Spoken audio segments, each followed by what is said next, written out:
আগামী 14 জুলাই থেকে পুরাতন আগরতলা স্থিত 14 দেবতা মন্দিরে শুরু হতে যাচ্ছে 7 দিন ব্যাপী ঐতিহ্যবাহী খার্চি মেলা এবং উৎসব। বর্তমানে মন্দির সাজিয়ে তুলতে চলছে রং তুলির কাজ। মন্দির প্রাঙ্গণে সরকারি এবং বেসরকারি স্টল বিলির বন্টনের কাজও চলছে দ্রুত গতিতে।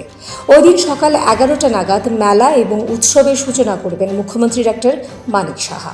রাজ্যের অন্যতম ঐতিহ্যবাহী খার্চি মেলা, প্রদর্শনী এবং উৎসব আগামী 14 জুলাই 7 দিন ব্যাপী পুরাতন আগরতলাস্থিত 14 দেবতা মন্দিরে শুরু হতে যাচ্ছে এই মেলা এবং উৎসব।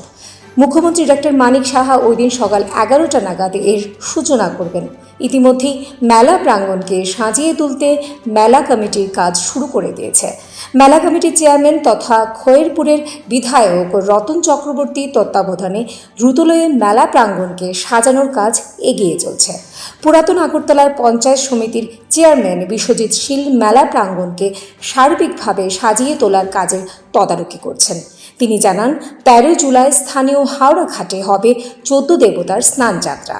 তারপর দিন 14 জুলাই মুখ্যমন্ত্রীর হাত ধরে শুরু হবে খার্চি পূজা, মেলা, প্রদর্শনী এবং উৎসব। এখন চলছে মেলা প্রাঙ্গণের আলোকসজ্জা, সাফাই অভিযান, সরকারি স্টল বসানোর কাজ এবং যারা দোকানপাট করবেন তাদের জন্য ভিটি বিলি বন্টনের কাজ। আপনারা জানেন, আগামী 14 জুলাই থেকে আমাদের এই রাজ্যের যে ঐতিহ্যবাহী খার্চি মেলা এবং প্রদর্শনী সেটা শুরু হতে যাচ্ছে। তো 13 তারিখে আমাদের স্নানযাত্রা আছে, সেটা হাওড়া ঘাটে স্নানযাত্রা হয়। তারপরের দিন থেকে মেলা শুরু হবে। মাননীয় মুখ্যমন্ত্রীর হাত ধরে সেই উদ্বোধন হবে সকাল 11 ঘটিকা।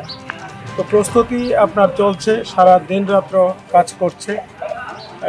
আমাদের যেই মেলা প্রাঙ্গণ এবং আশপাশের যে এলাকা সেটাকে আলোকসজ্জায় সাজিয়ে তোলার কাজ ইতিমধ্যে শুরু হয়ে গেছে।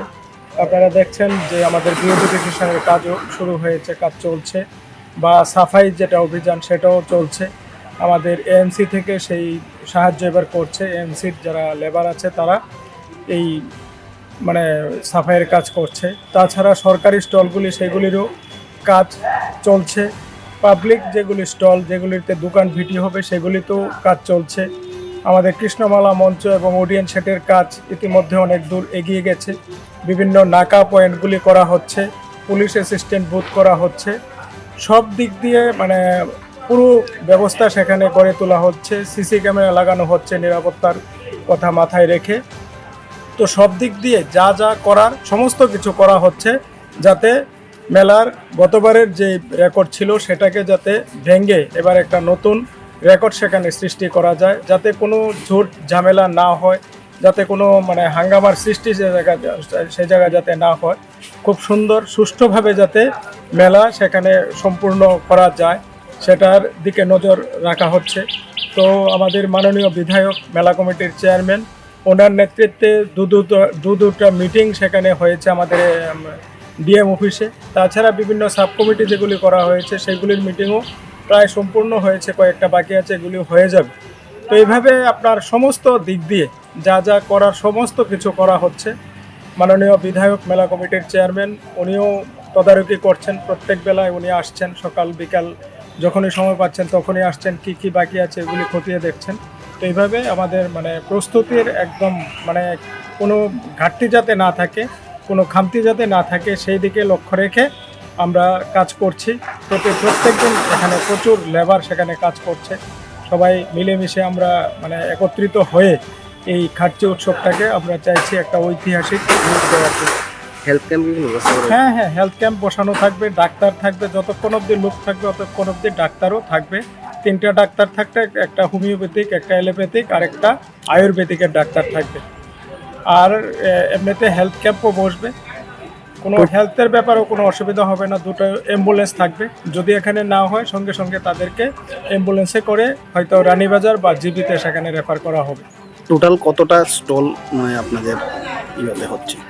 আমাদের সরকারি স্টল তো এখন পর্যন্ত আমাদের প্রায় 26টার মতন এসেছে। তো এখনও ফাইনাল হয়নি।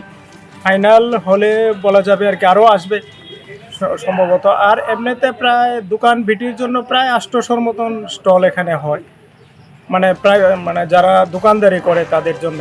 একটা জিনিস লক্ষ্য করা যে অটো ভাড়া নিয়ে অটো ভাড়া নিয়ে আজকেও ল অ্যান্ড অর্ডারের সঙ্গে কথা হয়েছে। যদি কোনো অটো মানে কোনো যাত্রীকে সেখানে বাধ্য করা হয় যে রিজার্ভ নেওয়া হবে বা রাত্রে হয়ে গেলে বেশি টাকা নেবে, তাহলে তাদের নাম্বার দিয়ে আমরা কমপ্লেন করার জন্য বলেছি।